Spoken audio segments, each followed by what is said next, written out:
అందరికీ నమస్కారం అండి. నేను మీ Shiva info hub YouTube channel నుంచి మాట్లాడుతున్నాం. ఈరోజు ప్రభుత్వం ఒక గొప్ప వరం లాంటి అవకాశం ఇచ్చిందండి. అదేంటంటే senior citizen card. Senior citizen card అనేది ఎవరైతే వృద్ధులు 60 సంవత్సరాలు దాటి 58 సంవత్సరాలు దాటినటువంటి మహిళలు, వీరికి ప్రభుత్వం ఒక ప్రత్యేకంగా ఒక కార్డు అనేది ఇవ్వడం జరుగుతుందండి. ఇది వాళ్ళ యొక్క భవిష్యత్తుకు మరియు వారి యొక్క గౌరవప్రదమైన జీవనానికి యొక్క సీనియర్ సిటిజన్ కార్డు అనేది ఇవ్వడం జరుగుతుందండి. దీనికి సంబంధించి వాళ్ళ యొక్క బెనిఫిట్స్ ఏంటి, ఎలా ఇది మనం రెగ్యులర్ రోజువారీ చేసే కార్యక్రమాల్లో ఎలా ఉపయోగపడుతుంది అని చెప్పి మనకి ఈ వీడియో రూపంలో మీకు చెప్పడం జరుగుతుంది. అందరూ కూడా మన యొక్క ఛానల్ని సబ్స్క్రైబ్ చేయండి. తప్పనిసరిగా నచ్చిన తర్వాత లైక్ చేయండి. మీకు ఏమైనా సందేహం ఉంటే కామెంట్ రూపంలో తెలియజేయండి. అయితే టాపిక్లో వచ్చేసరికి సీనియర్ సిటిజన్ కార్డు. ఇది ఆంధ్రప్రదేశ్ మరియు తెలంగాణ ప్రభుత్వం ప్రతిష్టాత్మకంగా ఇది పెట్టడం జరిగింది. ఇది సెంట్రల్ గవర్నమెంట్ రిలేటెడ్ ప్రోగ్రామ్ అనమాట. అయితే దీనికి సంబంధించి బెనిఫిట్స్ ఏంటి, సీనియర్ సిటిజన్ కార్డు అంటే ఏంటి, తర్వాత బెనిఫిట్స్ ఏంటి. సీనియర్ సిటిజన్ కార్డు అంటే ఇది ఒక ఆధార్ కార్డు ప్రతి ఒక్కరికి ఎలాగో 60 సంవత్సరాలు దాటినటువంటి వృద్ధులకు, 58 సంవత్సరాలు దాటినటువంటి మహిళలకు ఇది ఒక గుర్తింపు కార్డు మరియు గౌరవప్రదమైనటువంటి జీవనం సంబంధించిన ఒక కార్డు అనమాట. ఇది ప్రభుత్వం నుంచి వచ్చే కొన్ని ప్రత్యేక సౌకర్యాలు, కొన్ని బెనిఫిట్స్, కొన్ని రాయితీలు ఇవ్వడం ద్వారా వారి యొక్క సుఖప్రదమైన జీవనానికి ఇది బాగా పనిచేసేంటి అని చెప్పి చూసుకున్నట్లయితే ఇది ఏ విధంగా యూజ్ అవుతుంది. పబ్లిక్ ట్రాన్స్పోర్ట్ అంటే మనం ఏదైనా విలేజ్ వెళ్ళాలని చెప్పి, ఏదైనా ఊరు వెళ్ళాలని చెప్పి బస్ స్టేషన్కి వెళ్తాం. బస్ స్టేషన్కి వెళ్ళిన తర్వాత చాలా రష్గా ఉంటుంది, పండగ సీజన్లో అంటే రష్గా ఉంటుంది. అప్పుడు మీరు 60 సంవత్సరాలు పైబడిన వ్యక్తులు మీరు ఏ విధంగా బస్ టికెట్ తీసుకోవాలో మీకు తెలియదు. అలాంటి సందర్భంలో మీకు ప్రత్యేకంగా ఒక లైన్ ఉంటుందండి. లైన్లోకి వెళ్ళిన తర్వాత మహిళలకు ఒక లైన్ ఉంటుంది, తర్వాత సామాన్య సిటిజన్స్కి ఒక లైన్ ఉంటుంది, అట్ ద సేమ్ టైం వికలాంగులకి మరియు మీకు కూడా ఒక ప్రత్యేక ఒక లైన్ ఉంటుంది. ఈ లైన్లో మీరు ఈ యొక్క సీనియర్ సిటిజన్ కార్డు ఏదైతే ఉందో ఆ కార్డు ద్వారా మీరు అక్కడికి వెళ్ళి టికెట్ తీసుకున్నప్పుడు మీకు 25% అంటే 100 రూపాయల టికెట్ ఉన్నట్లయితే 25 రూపాయలు మాత్రమే తీసుకొని మీకు ఈ టికెట్ అనేది ఇవ్వడం జరుగుతుంది. అట్ ద సేమ్ టైం ఆ టికెట్తో పాటు మీకు ప్రత్యేకంగా కూడా ఒక సీట్లు కూడా కేటాయిస్తారు. మీరు ఎప్పుడైనా బస్సు ఎక్కి చూడండి, అక్కడ స్త్రీలు పక్కన పురుషులు అని చెప్పి ఉంటుంది. ప్రత్యేకంగా ఫిజికల్ హ్యాండిక్యాప్కి సంబంధించి ఒక కొన్ని సీట్స్ ఉంటాయి. అట్ ద సేమ్ టైం మీకు కూడా వృద్ధులు అని చెప్పి సీనియర్ సిటిజన్ అని చెప్పి ఆల్రెడీ చూసే ఉంటారు, కానీ ఇప్పుడు కూడా ఒకసారి ఇది వచ్చిన తర్వాత మీకు ఒకసారి గుర్తు చేయడం కోసం చెప్పడం జరుగుతుంది. ఒక ప్రత్యేకంగా ఈ యొక్క బస్ టికెట్లో టికెట్ రిజర్వేషన్ మరియు అందులో సబ్సిడీ ఇస్తారు. అట్ ద సేమ్ టైం మీకు ప్రత్యేకంగా మీరు ఇబ్బంది పడకుండా మీరు కూర్చోవడానికి బస్సు సంబంధించి ఈ సీట్లు కూడా ఉండడం జరుగుతుంది.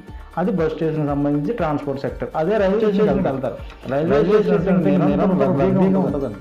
దీనికి సంబంధించి ప్రత్యేకంగా senior citizen card railway station వెళ్ళినప్పుడు అక్కడక్కడ ప్రత్యేకంగా లైన్ ఉంటుంది. అట్ ద సేమ్ టైం సాధారణ సిటిజన్ చూసుకున్నట్లయితే మీకు ప్రత్యేకంగా ఆన్లైన్ టికెట్ రిజర్వేషన్ చేసుకుంటారు.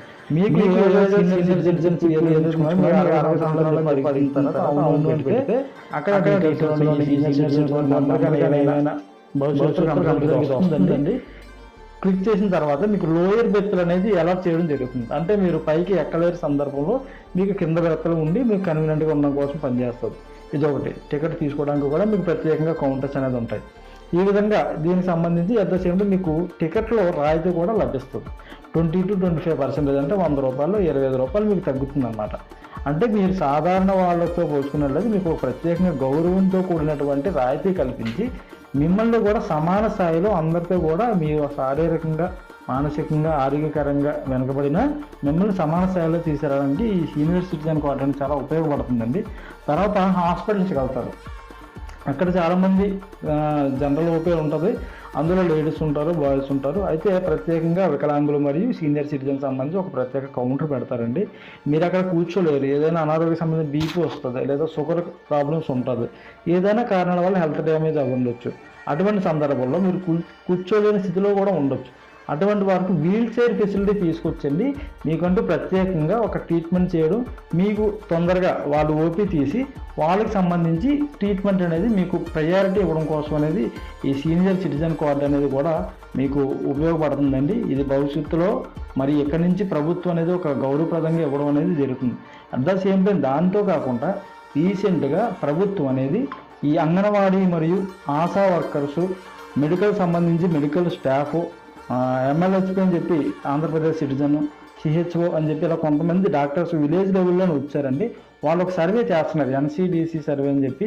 ఇలా కొన్ని సీనియర్ సిటిజన్ సంబంధించి వాళ్ళకి ఆయుష్మాన్ భారత్ కార్డు అనేది కూడా ఆల్రెడీ నరేంద్ర మోడీ ప్రభుత్వం గతంలో మనకు చెప్పింది. ఆయుష్మాన్ భారత్ 70 సంవత్సరాలు పైబడిన వారు, 60 సంవత్సరాలు పైబడిన వారికి అనేది ఒక కార్డు ఇవ్వడం జరుగుతుంది. ప్రత్యేకమైన మెడికల్ బెనిఫిట్స్ అనేది 5 లక్షల వరకు ఇస్తానని చెప్పి గతంలో కూడా చెప్పడం జరిగింది.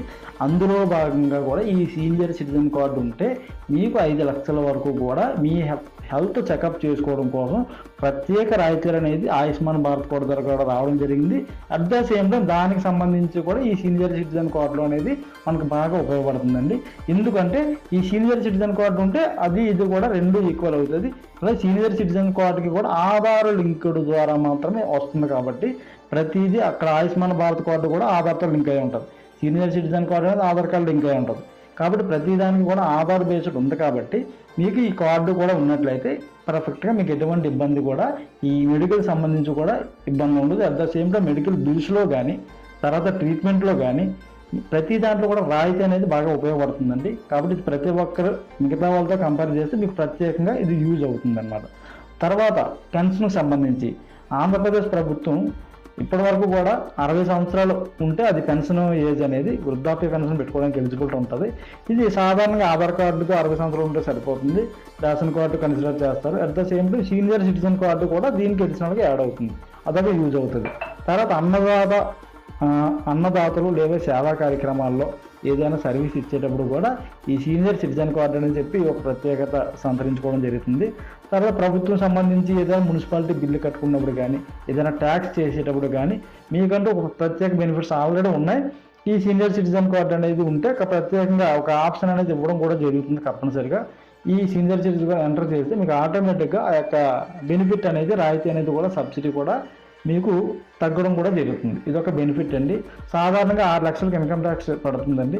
అదే సీనియర్ సిటిజన్ కార్డు ఎవరైతే ఉన్నారో సీనియర్ సిటిజన్స్ ఉన్నారో వారికి 12 లక్షల వరకు కూడా ఇన్కమ్ ట్యాక్స్ అనేది కట్టడం జరిగింది. అంటే సాధారణ పర్సన్స్తో పోల్చుకున్నట్లయితే వీళ్ళకి ప్రత్యేకమైన మినహాయింపులు అనేది ఉండడం జరుగుతుంది. అది సీనియర్ సిటిజన్ లేదనుకోండి, అది మిస్ అయ్యే అవకాశాలు ఉంటాయి. అంటే మీ యొక్క ఏజ్ ప్రూఫ్ని మీరు లేకపోకుండా చేసుకున్నట్లయితే కార్డు లేకపోతే దీనివల్ల ఏమవుతుందంటే మీరు ఆ బెనిఫిట్ కోల్పోయే ఛాన్సెస్ ఉంటుంది. అయితే ఇది దీనికే కాదు, ప్రతి సర్వీసెస్ గవర్నమెంట్ నుంచి ఇచ్చే ప్రతి సర్వీసెస్ ఓరియంటెడ్ దాంట్లో కూడా మీకు ప్రత్యేక మినహాయింపులు, ప్రత్యేక గౌరవాలు, ప్రత్యేక విధానాలు కూడా పెట్టడం జరుగుతుందండి. దీనికి సంబంధించి ఈ విధంగా ఉపయోగపడుతుంది. అయితే దీనికి సంబంధించి ఎలిజిబిలిటీ ఏంటి? సాధారణంగా సీనియర్ సిటిజన్ కార్డు అంటే 60 సంవత్సరాలు పైబడి ఉండాలి. అది ఆధార్ కార్డు బేస్డ్ 60 సంవత్సరాల వయసు దాటి ఉండాలి. అదే మహిళలు వచ్చేసరికి 58 సంవత్సరాలు దాటి ఉండాలి. దాటిన తర్వాత రేషన్ కార్డు లేదా లోకల్ సర్టిఫికేట్, అంటే మీరు రెసిడెన్సీ ఎక్కడైతే ఉన్నారో ఆ లోకల్ ప్రూఫ్, రేషన్ కార్డు కానీ పాన్ కార్డు కానీ ఇలాగ అడ్రస్ ప్రూఫ్ ఏదైనా సరే ఉండాల్సి ఉంటుందండి. ఈ ఇండియన్ సిటిజన్ అయి ఉండాలి తప్పనిసరిగా. తర్వాత మీరు Aadhaar card phone number link చేసుకుని ఉంటే మీకు ఎటువంటి ఇబ్బంది కూడా ఉండదు. ఈ ఓటీపీ బేస్డ్ కానీ ఈ కేవైసీ ఏమైనా ఉంటే అది ఆటోమేటిక్గా ఓటీపీ ద్వారా మనం చేసుకోవడానికి అవకాశం ఉంటుంది అన్నమాట.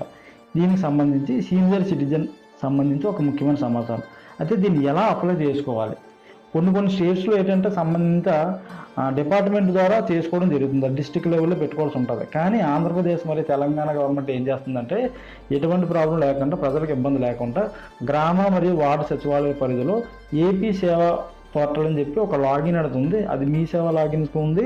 ఏపీ సేవా పోర్టల్ అని చెప్పి ప్రతి గ్రామ వార్డు సచివాలయంలో కూడా ఉందండి.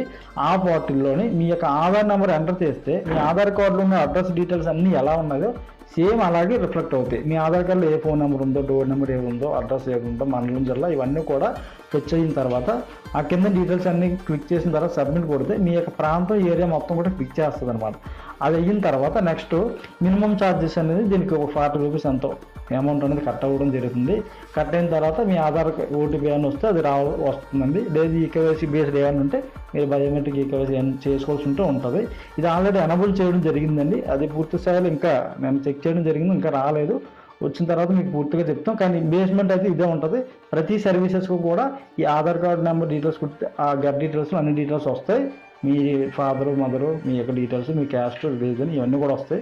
అవన్నీ క్లిక్ చేసిన తర్వాత ఆటోమేటిక్గా నెక్స్ట్ మిగతా డీటెయిల్స్, తర్వాత ఆధార్ కార్డు అప్లోడ్ చేయడం ఇవన్నీ కూడా ఉంటాయి. అయిన తర్వాత మీ పాస్పోర్ట్ సైజ్ ఫోటో ఏమైనా అప్లోడ్ చేస్తే అది ఒక ఐడి కార్డు మీద రావడం జరుగుతుంది. ఇది అయ్యంతా అయిపోయిన తర్వాత ఆటోమేటిక్గా అంతా ఈ శ్రమ కార్డు ఎలా డౌన్లోడ్ అయిపోతుందో, తర్వాత అంత క్లియర్ అయిన తర్వాత ఒక ఆధార్ కార్డు మన వెబ్సైట్లోకి వెళ్తే డౌన్లోడ్ చేస్తే ఎలా వస్తుందో, ఇది పూర్తి అయిన తర్వాత ఆటోమేటిక్గా అది డౌన్లోడ్ అయ్యే అవకాశం ఉంటే అది ఆటోమేటిక్గా మీరు పీడిఎఫ్ రూపంలో వచ్చిన తర్వాత అది మీరు ప్రింట్ తీసుకొని లామినేషన్ చేసుకొని మీరు ఒక కార్డుగా స్మార్ట్ కార్డుగా యూజ్ చేసుకొని మీరు ప్రతి పబ్లిక్ ప్లేసెస్లో కానీ, ఏ ట్రాన్స్పోర్ట్ సర్వీసెస్లో కానీ, ప్రభుత్వ కార్యాలయాల్లో కానీ ఎక్కడికి వెళ్ళినా సరే ఈ యొక్క సీనియర్ సిటిజన్ కార్డు అనేది మీకు బాగా యూజ్ అవుతుంటుంది.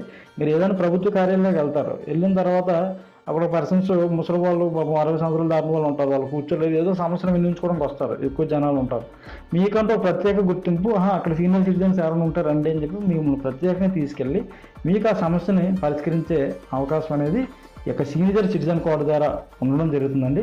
కాబట్టి ప్రతి ఒక్కరూ కూడా 60 సంవత్సరాలు దాటినటువంటి వృద్ధులు, 58 సంవత్సరాలు దాటినటువంటి మహిళలు వీరందరికీ కూడా ఈ యొక్క బెనిఫిట్ అనేది రావడం జరుగుతుంది.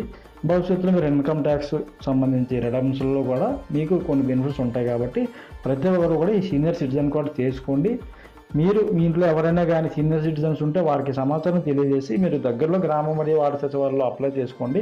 సర్వర్ ఇష్యూస్ వచ్చినప్పటికీ కూడా మీరు ఈ తక్కువ సమయంలో మీరు చేసుకున్నట్లయితే దానివల్ల వచ్చే బెనిఫిట్స్ అనేది తప్పనిసరిగా మీరు అందుకుంటారండి. అయితే అంతా ఈ పూర్తిగా వీడియో అందరూ చూశారు కాబట్టి మా యొక్క ఛానల్ ఎవరైనా కొత్తగా వస్తే సబ్స్క్రైబ్ చేసుకోండి. తప్పనిసరిగా లైక్ చేయడం మర్చిపోకండి. ఈ లైక్ చేయడం వల్ల మీరు 10 మందికి సమాచారాన్ని రీచ్ అవ్వడానికి ఉపయోగపడుతుందండి. తర్వాత మీకు ఏమైనా సందేహం ఉన్నట్లయితే కామెంట్ రూపంలో తెలియజేయండి. ఎల్లవేళలా ఈ యొక్క సమాచారాన్ని మీకు ఇవ్వడానికి మేము సంసిద్ధత వ్యక్తం చేస్తున్నాం. కాబట్టి అందరూ బాగుండాలి, అందులో నేను ఉండాలి. నమస్కారం.